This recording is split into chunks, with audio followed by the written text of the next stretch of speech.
Hello, and welcome back to Lost Story Time. If you can hear some jingling, that's my dog. He's scratching. He's very jingly. So today what we're going to talk about is I created a board game. It's a tabletop RPG. That's me in the background. It's a tabletop RPG. It's a pun, parody sort of thing off of Dungeons & Dragons.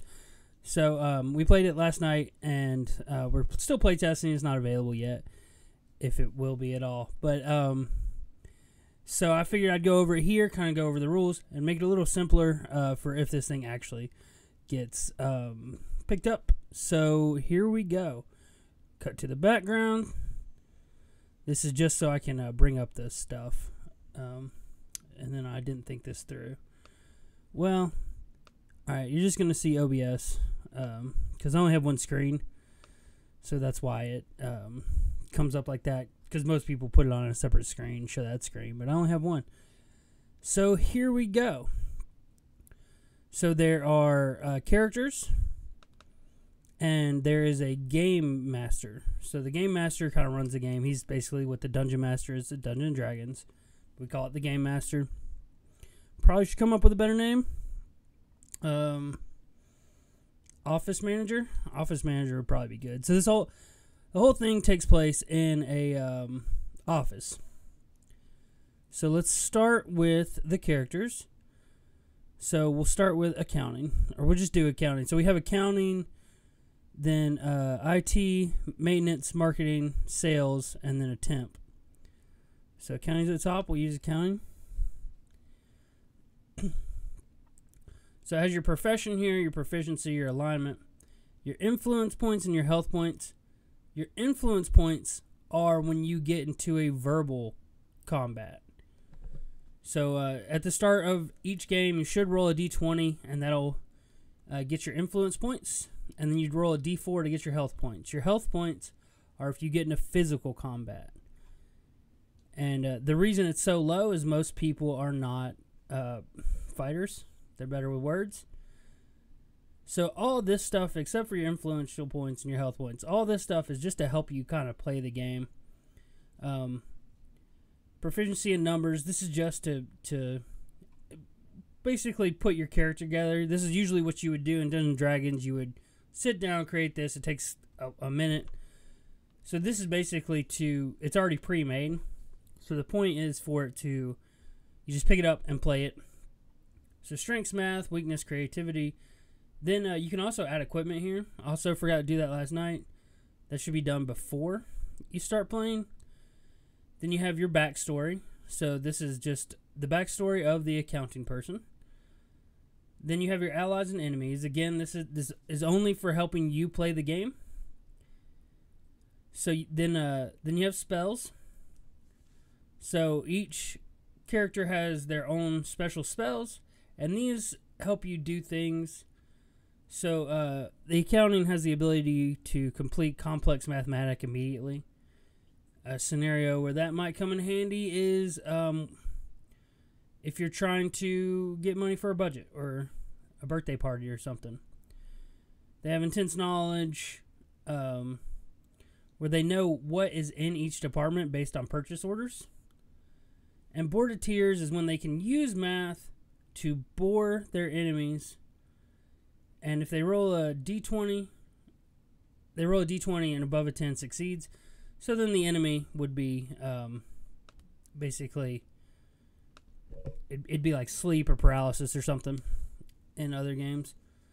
So then we have the rules. So there are all the rules, and then scenarios. So the scenarios are basically what you're playing.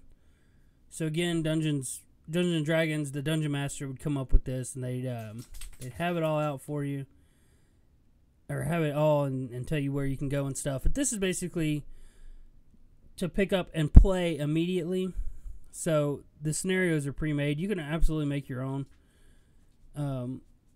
Let's do a birthday party. So in birthday party, it's the scenario, planning a birthday. This is the mission. It's a stealth mission. The characters have been tasked with planning a surprise birthday party. They must sneak around without being found out by the birthday girl, boy, or other, and make it a good one. So then this is for the game master. So these are physical objects or physical obstacles they could come in contact with. So like party decorations, meeting room reservations, convincing people to attend. Those are kind of the physical obstacles that would get in the way. And obviously you can do whatever you want. This is your game. You can do whatever you want. It's not your game yet, but hopefully one day it will be. So during your game, I mean, you can use any of this. This is all just to help you play. It's nothing set in stone. It's more to laugh than it is to complete a mission. So then each scenario has 3 suggested enemies. So this one's the birthday girl, obviously. Birthday girl, boy, other.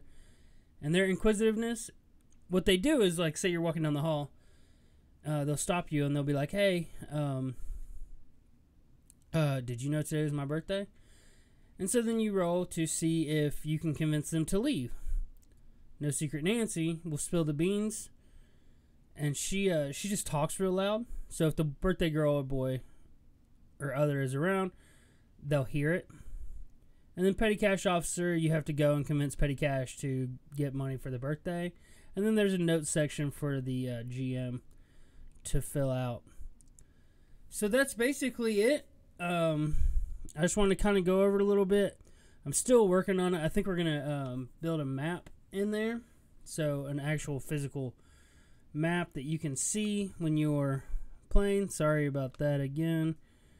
Turn off that. And then turn off that. And then I'm back. So yeah, we're going to do a physical map so people can know where they're going. And I need to rewrite the rules a little bit, but other than that, I think it's a pretty fun game, and hopefully we'll get some more playtesting done, and we can get it out. And so yeah, I made a tabletop RPG, and you can too. And so hopefully, if you're interested and you want to get it and you want to help playtest, go to my website, lawcreativetime.com. There's a contact me page, so you can just send me an email, and I don't mind sending it out. It's all a bunch of PDFs and stuff, and we can talk about it, do a Teams call or something after you play it. And until next time, keep writing.